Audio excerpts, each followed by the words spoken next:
Mulle meeldib siia tööle tulla, kuna siin on nii ilus loodus ja seltskond, kes siin köögis on ja saalis töötab ja palk on alati kindel. Hea palk on. Pingelistes olukordades on lihtsam jääda viisakaks ja naeratada inimestele, kui sa oled endas kindel, sa tead, mis tööd sa teed, et sa üritad pakkuda endast alati parimat ja sellest piisab, et olla oma külalistega viisakas.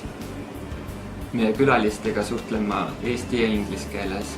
Hommikul ütlen good morning ja tere hommikust ilusti ja kui nad lahkuvad, siis goodbye, nägemist.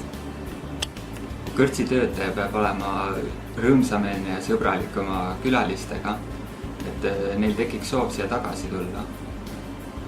Me töötame siin Männimetsa vahel, linnakärast eemal, meri on lähedal, õhkkond on mõnus ja vaikne.